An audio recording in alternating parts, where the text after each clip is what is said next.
여러분, 사람이 살아가면서 자기 인생을 결정짓는다라고 여기는 것들이 많이 있죠. 여러분 뭐라고 생각하시나요? 무엇이 여러분의 인생을, 여러분의 삶을 결정짓는다라고 생각하십니까? 어떤 사람은 돈이라고 하고, 어떤 사람은 능력이라고 하고, 어떤 사람은 성공이라 하고, 나름대로 주장을 다 하지요. 제가 예전에 어느 분에게 들었던 얘기인데, 고등학교 3학년 그 교실에 그런 구호가 붙어 있었다고 합니다. 1시간 더 공부하면 미래 남편 직업이 바뀐다. 그런 이런 구호가 붙어 있었다라고 해요. 여러분, 뭐 남편 직업은 바뀔 수 있겠죠. 그런데 이러면 어떡할까요? 남편이 그놈의 능력 때문에 능력이 많아서 밖으로 매일 나쁜 짓만 하면서 돌아다닌다면 그 능력이 무슨 의미가 있겠습니까? 여러분, 그러면 우리의 삶은 무엇으로 결정될까요? 아주 중요한 것이 있습니다. 마음 하나로 결정이 됩니다. 마음 하나로 결정됩니다. 마음이 얼마나 중요한지 여러분 잠언 사정에 보면 무릇 지킬 만한 것보다 내 마음을 지켜라라고 했습니다. 잠언 4장 23절에 모든 지킬 만한 것 중에 더욱 내 마음을 지키라 생명의 근원이 이에서 남이니라라고 했습니다. 또한 마음이 그 사람의 본질이다라고 했습니다. 잠언 23장 7절에 무릇 그 마음의 생각이 어떠하면 그의 사람됨도 그러하다라고 했어요. 마음이 그 사람의 존재를 결정짓는다라는 겁니다. 마음의 행동도 결정합니다. 우리 예수님이 말씀하셨죠. 누가복음 6장 45절 선한 사람은 마음에 쌓은 선에서 선을 내고 악한 자는 그 마음에 쌓은 악에서 악을 내나니 이는 마음에 가득한 것을 입으로 말함이라 라고 했습니다. 또 하나님은 우리 마음의 중심을 보신다라고 했습니다. 사무엘상 16장 7절 내가 보는 것은 사람과 같지 아니하니 사람은 외모를 보거니와 나 여호와는 중심을 보느니라 라고 했습니다. 그래서 우리 예수님이 마음이 변해야 사람이 바뀐다라고 하신 것입니다. 여러분, 마음이 이렇게 중요해요. 마음이 우리 삶을 결정한다는 겁니다. 그렇기 때문에 우리가 분명하게 가져야 될 마음이 하나 있습니다. 하나님을 향한 마음이에요. 하나님을 향하여 우리가 어떤 마음을 가지고 있는가에 따라서 우리 인생이 달라질 수 있다는 것이지요.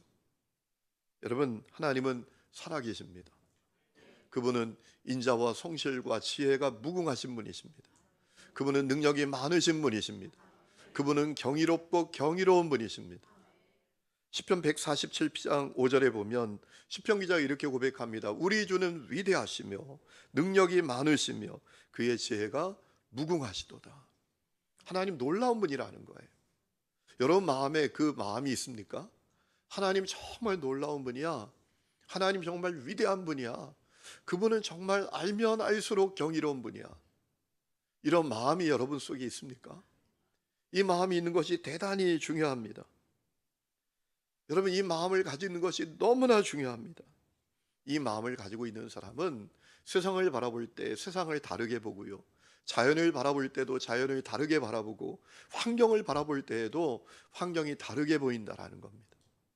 우리가 시편 19장을 쭉 읽어보면 그 내용을 분명히 알 수 있습니다. 여러분 오늘 말씀을 보니까 다윗이 오늘 다윗의 고백인데요. 하늘을 바라보았습니다. 그에게 하늘이 어떻게 보인다라고 했습니까? 1절 말씀 다 같이 한번 읽어보실까요? 시작.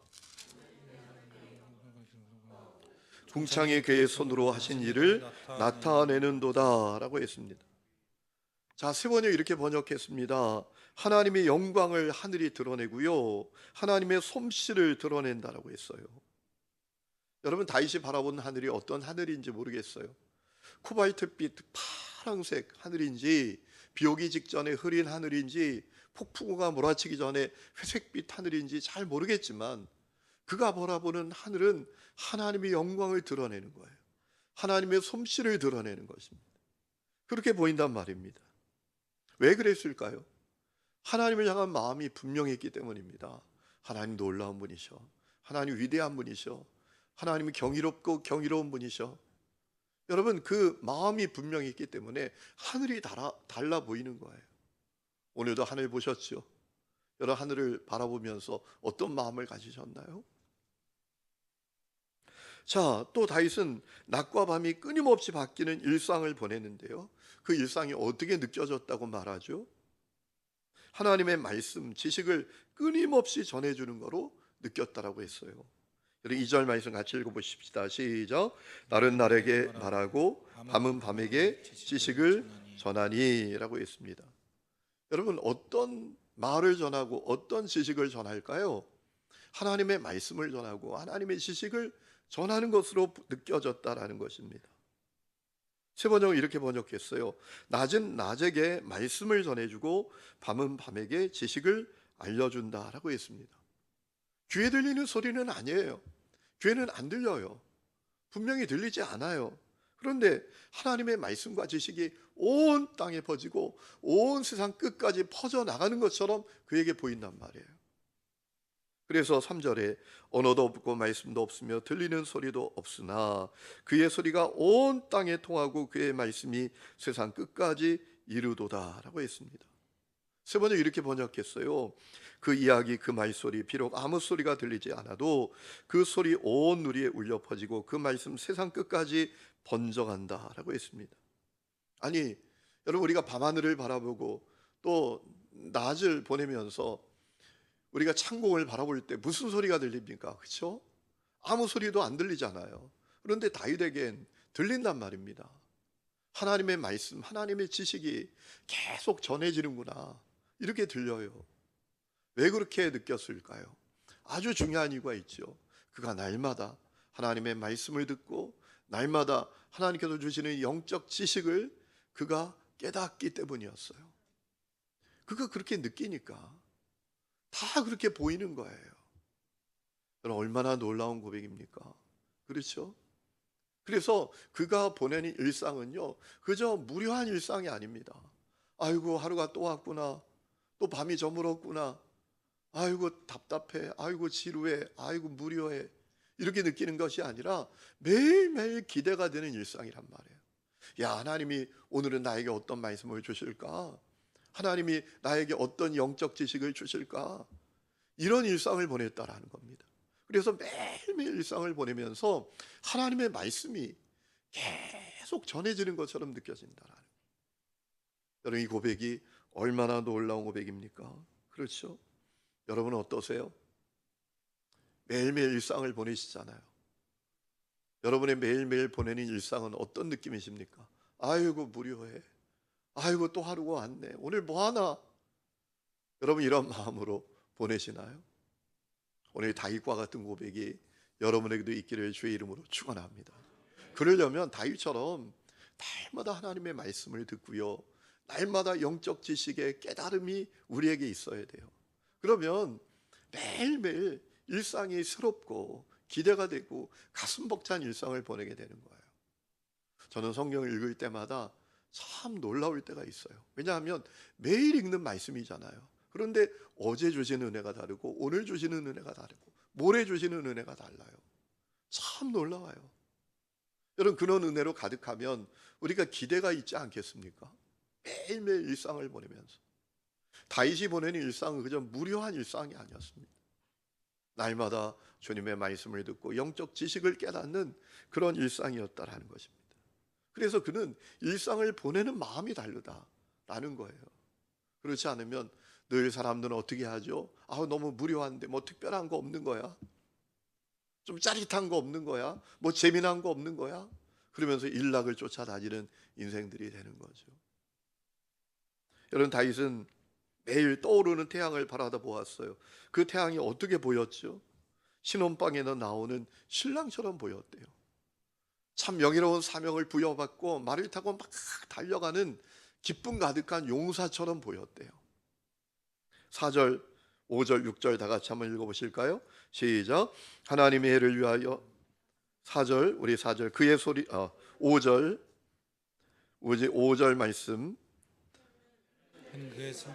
우리 4절 중간부터 읽겠습니다. 4절 중간에 하나님의 해를 위하여 거기부터 시작. 하나님의 해를 위하여 하늘의 장막을 베푸셨도다. 해는 그의 신방에서 나오는 신랑과 같고 그의 길을 달리기를 기뻐하는 장사 같아서 하늘 이 끝에서 나와서 하늘 저 끝까지 운행하며 그의 열기에서 피할 자가 없도다라고 했습니다. 여러분, 태양이 뭐처럼 보였다고요? 신방에 나오는 신랑처럼. 신혼방에서 나오는 신랑이 얼마나 싱글벙글 기쁘겠어요. 또 사명을 부여받고, 명예로운 사명을 부여받고 말을 타고 막 달려가는 그 용사의 기쁜 얼굴처럼 보였다라는 거예요. 아니, 어떻게 이렇게 보였을까요? 여러분, 중동의 태양이 얼마나 뜨거운지 모릅니다. 목결될 정도예요. 제가 성지순례 갔다가 광야 체험을 한번 해보려고 버스 기사님께 잠깐만 내려달라고, 광야를 한참 가는데 광야 체험을 해보고 싶은 거예요. 잠깐만 내려달라고. 그래서 조금 걷는데요, 못 걷겠더라고요.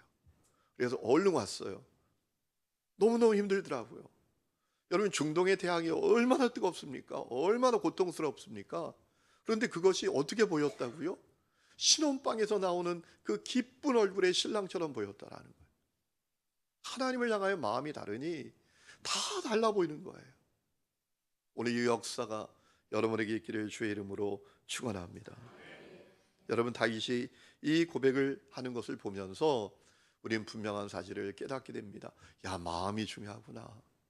마음 하나 어떻게 먹는가에 따라서 사람의 관점도 달라지고 바라보는 것도 달라지고 그의 마음도 달라지고 그의 인생도 달라지는구나 라는 사실을 깨닫게 됩니다. 어떤 마음이죠? 하나님을 향한 마음. 하나님을 향한 마음이 다르니까 다 달라 보이는 거예요.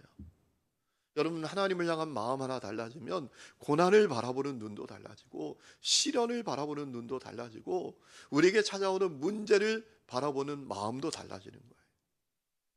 이 역사가 여러분에게 있기를 축원합니다. 그러므로 우리가 마음 잘 먹는 것 대단히 중요합니다. 그럼 어떻게 내 마음을 잘 먹고 하나님을 향하여 분명한 마음을 가질 수 있을까요? 우리 마음이 어떻게 달라질 수 있을까요? 그것도 오늘 이 말씀에서 다윗이 우리에게 알려주고 있어요. 하나님의 말씀을 붙들어야 한다는 것. 하나님 말씀 앞에 서야 한다는 것입니다. 여러분, 마음의 변화는 마음 치료 받는다고 변하는 게 아닙니다. 마음 상담 받는다고 변하는 게 아닙니다. 하나님의 말씀에 붙들려야 돼요. 하나님의 말씀에 우리가 사로잡혀야 돼요. 그럼 마음이 바뀌는 거예요. 오늘 여러분 7절 말씀, 이 다윗이 하나님의 말씀이 얼마나 능력 있고 권세 있는 말씀인지 고백하고 있잖아요. 우리 7절 8절 같이 읽어보실까요? 시작. 여호와의 율법은 완전하여 영혼을 소성시키며 여호와의 증거는 확실하여 우둔한 자를 지혜롭게 하며 여호와의 교훈은 정직하여 마음을 기쁘게 하고 여호와의 계명은 순결하여 눈을 밝게 하시도다. 아멘. 여호와의 율법, 여호와의 증거, 여호와의 교훈, 여호와의 계명 다 하나님의 말씀을 다르게 표현하는 것이지요. 그런데 중요한 것은 그 말씀이 영혼을 소성시키고 우둔한 자를 지혜롭게 하고 마음을 기쁘게 하고 우리의 눈을 밝게 한다라고 했어요. 여러분, 사람의 영혼을 살리는 것은 하나님의 말씀밖에 없어요. 그 어떤 것도 우리 마음을 살릴 수가 없어요. 사람에게 생기를 불어넣어 주는 것은 하나님의 말씀밖에 없단 말입니다. 어리석은 사람을 지혜롭게 하는 것은 하나님의 말씀밖에 없어요. 정신 못 차리는 사람을 정신 차리게 하는 것은 하나님의 말씀밖에 없다니까요. 제가 말씀드렸잖아요. 어느 분이 그래요. 그 자식이 서울대 갔거든요. 자기는 공부하라는 얘기 한 번도 한 적이 없대요. 그런데 너에게 부탁한다. 매일 잠언을 한 장이라도 읽어라. 여러분, 놀랍지 않습니까? 말씀이 그 아이를 지혜롭게 하는 거예요. 여러분, 또 그뿐만 아니죠. 우리 9절 10절 같이 읽어보실까요? 시작. 여호와를 경외하는 도는 정결하여 영원까지 이르고 여호와의 법도 진실하여 다 의로우니 금 곧 많은 순금보다 더 사모할 것이며 꿀과 송이 꿀보다 더 달도다. 아멘. 하나님의 말씀은 정결하고 순전하여 영원까지 이른대요. 여러분, 이 세상에 뭐가 영원합니까? 철학이 영원합니까? 사람의 논리가 영원합니까? 어떤 이론이 영원합니까? 그 어떤 것도 영원한 것이 없어요. 어떤 통계를 보니까 세계에서 가장 위대한 책, 가장 많이 팔린 책, 가장 많이 읽은 책이 성경이래요. 성경은 변하지 않고요. 성경은 영원합니다.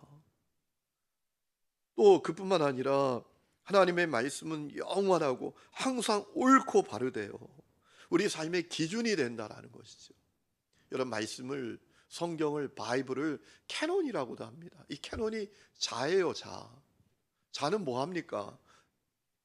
길고 짧은 것, 재는 기준 아닙니까? 그렇죠? 하나님의 말씀이 내 인생이 하나님 보시기에 짧은지 긴지 잘못됐는지 잘못되지 않은지 옳은지 바른지를 결정하는 기준이라는 거예요. 그래서 말씀 앞에 서면 우리가 달라지는 거예요. 죄를 깨닫는 거예요. 나의 모습을 보게 되는 거예요. 그래서 순금보다 더 탐낼 것이라고, 꿀보다 더 달콤하게 될 것이라고 다윗이 고백하고 있지 않습니까? 여러분, 그렇습니다. 사람 마음이 참 중요해요. 마음 하나 어떻게 먹는가에 따라서 인생이 달라집니다. 바라보는 것도 달라집니다. 문제를 대하는 태도도 달라집니다. 역경을 대하는 그 자세도 달라집니다. 마음 어떻게 바뀌는가? 다윗은 말합니다. 하나님의 말씀, 하나님의 말씀이라고요. 말씀이 죽은 사람을 살리고 어리석은 자를 지혜롭게 하고 무너져 있는 사람을 일으킨다라는 거예요. 말씀이. 여러분, 예레미야 15장 16절 말씀을 보니까 예레미야가 이런 고백을 했더라고요. 내가 주의 말씀을 얻어먹었사오니 주의 말씀은 내게 기쁨과 내 마음의 즐거움이었습니다. 여러분, 이 세상에 뭐가 내 마음을 기쁘게 합니까? 무엇이 나에게 즐거움을 줍니까? 예전에 유기성 목사님이 오셔서 하셨던 얘기 가운데 지금도 잊어먹지 않아요. 제가 어디 가서도 그 얘기를 써먹어요. 초등학교 때부터 깡패였던 선교사님, 그 얘기 기억나세요? 기억이 안 나시는군요. 기억하지 마세요. 계속 써먹게. 어느 분을 만나셨는데 그랬대잖아요. 자기 초등학교 때부터 깡패였다고 선교사님이. 이 사람 아주 허풍이 세구나 그랬는데, 그분이 하는 얘기가 자기 초등학교 때 아버지가 돌아가셔서 장례식을 치르는데 집안 어른이 다 자기 손잡고 니네 엄마 이제 너만 믿고 산다. 이제 니네 엄마 너만 믿고 산다. 그래가지고 그때 아니 우리 엄마가 나를 믿고 살면 안 되지. 어떻게 나를 믿고 살아? 아예 나를 믿지 못하도록 깡패가 됐다는 거예요. 엄마가 나를 믿지 못하게. 그래서 막 나가면서 인생 살았대요. 그러다가 예수 만나고 완전히 변화되어서 선교사가 됐다라는 거예요. 핵심은 뭐냐? 자녀도 내 기쁨이 아니에요. 돈도 내 즐거움이 아닙니다. 하나님의 말씀이 내 마음을 바꾸는 거예요. 그것을 경험해 보는 성도들이 되시기를 축원합니다. 여러분, 그러므로 우리가 날마다 말씀 앞에 서야 합니다. 날마다 말씀을 먹어야 합니다. 여러분, 신명기 8장 3절에 보니까 모세가 이스라엘 성들에게 40년 동안 광야에서 만나를 하나님께서 내려주신 것을 상기시키면서 했던 얘기가 있지 않습니까? 사람이 떡으로만 사는 것이 아니요 여호와 입에서 나오는 모든 말씀으로 사는 줄을 네가 알게 하려 하심이라라고 했어요. 마태복음 4장 4절 말씀을 보니까 예수님께서 광야에서 시험을 받으실 때 이 말씀을 인용하여 선포하시지 않습니까? 예수께서 대답하여 이르시되 기록되었을 때 사람이 떡으로만 살 것이 아니고 하나님의 입으로 나오는 모든 말씀으로 살 것이라 하였느니라 하시니. 오병이의 기적을 보고 주님 따르는 제자들에게, 사람들에게, 무리들에게 주님이 하셨던 말씀이 있지 않습니까? 예수께서 이르시되 나는 생명의 떡이니 내게 오는 자는 결코 줄이지 아니할 터이다. 여러분, 주님은 생명의 떡이십니다. 그분은 말씀이십니다.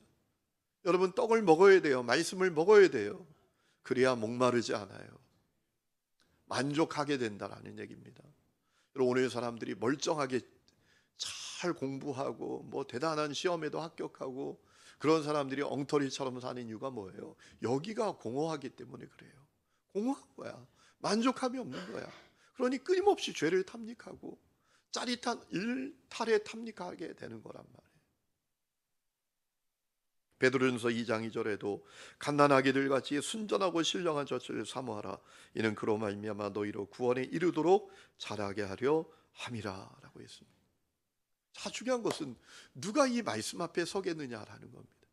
누가 이 말씀을 통하여 변화되겠냐라는 거예요. 여러분, 11절에 다윗이 고백을 합니다. 종이 이것으로 말씀을 말하죠. 경고를 받고 이것을 말씀을 말하는 거죠. 지킴으로 상이 크니이다 라고 한 다음에 12절에 아주 진지한 얘기를 합니다. 자기 허물을 능히 깨달을 자 누구리요? 여러분, 이 앞에 그러나가 붙은 거예요. 말씀이 능력이 있습니다. 말씀이 권세가 있습니다. 말씀이 사람의 마음을 변화시킵니다. 인생을 다르게 만듭니다. 중요한 것은 이 말씀 앞에 누가 서겠는가예요. 누가 이 말씀 앞에 서서 자기 허물을 깨닫겠느냐라는 거예요. 세 번은 이렇게 번역했습니다. 그러므로 주님의 종이 그 교훈으로 경고를 받고 그것을 지키면 푸짐한 상을 받을 것이다. 그러나 어느 누가 말씀을 받아 자기 잘못을 낱낱이 알겠습니까? 라고 해요.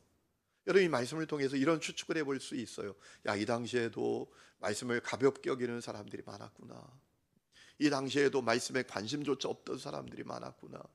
그렇게 바쁘게 살아도 하나님의 말씀에 대해서 흥미조차 없는 사람들이 많았구나. 그 사실을 깨닫게 되죠. 다윗이 하나님의 말씀을 통해서 교훈을 받았대요. 그리고 돌이키게 되었대요. 중요한 것은 누가 이 하나님의 말씀 앞에 서겠냐라는 거예요. 이제 여러분이 대답하실 차례예요. 여러분, 하나님의 말씀을 붙들고 계십니까? 하나님 말씀 앞에 서 있는 시간이 있습니까? 제가 이찬수 목사님 설교를 들어봤는데 그 목사님이 아주 의미 있는 얘기를 하더라고요. 유튜브 좀 그만 듣고 성경 좀 읽으라고. 오늘 우리가 종교개혁의 시대를 맞아서 개혁신앙을 가진 우리들이 아니 성경을 붙들어야지. 별별 목사들 설교 다 듣고 해석된 말씀이 아니라 하나님께서 우리에게 주신 이 말씀으로 돌아가라는 얘기예요. 뭐 미국에 있는 사람, 뭐 별별 목사들 설교 유튜브로 다 찾아 듣는데 중요한 것은 이 말씀을 안 붙드는 거예요. 말씀. 여러분, 그 설교는 이 말씀을 해석한 거잖아요. 해석이 중요해요? 이게 중요해요. 말씀이 중요하죠. 말씀이. 그런데 오늘 성도들이 아니 개혁신앙의 후예입니다. 여러분, 카톨릭하고 우리하고 다른 게 뭐였습니까? 성경을 우리들에게 주지 않았잖아요. 중세 때. 그래서 종교개혁을 일으킨 거잖아요. 우리에게 말씀을 달라고. 그래서 우리가 종교개혁의 구호가 뭡니까? 오직 은혜로, 오직 믿음으로, 오직 예수로, 오직 하나님의 영광을 위하여, 오직 성경으로. 그런데 성경을 놓치고 있다라는 거예요. 너무 안타까워요. 제가 예전에 신방을 갔어요. 권사님 같이 신방을 갔어요. 아니 잠언서를 찾으라 그러는데 이분이 못 찾아요. 신방 대원으로 갔는데 못 찾아요. 얼마나 당황스러웠는지 몰라요. 이래서 되겠습니까? 여러분, 말씀을 붙드시기를 축원합니다. 마음 하나 바뀌어야 되는데 사람 마음은요 말씀으로 밖에 변화가 안 돼요. 여러분, 다윗은 다른 사람은 어찌하든지 자기는 말씀 붙들겠다고 말합니다. 다른 사람은 몰라도 자기는 하나님의 말씀 앞에 서겠다고 고백합니다. 그러면서 하나님의 말씀으로 나를 가르쳐 주셔서 죄를 이기고 극복하게 해달라고 간구합니다. 우리 12절 13절 읽어보실까요? 시작. 자기 허물을 능히 깨달을 자 누구리요 나를 숨은 허물에서 벗어나게 하소서. 또 주의 종에게 고의로 죄를 짓지 말게 하사 그 죄가 나를 주장하지 못하게 하소서. 그리하면 내가 정직하여 큰 죄가에서 벗어나겠나이다 라고 했습니다. 여러분, 다윗은 뭐라고 고백해요?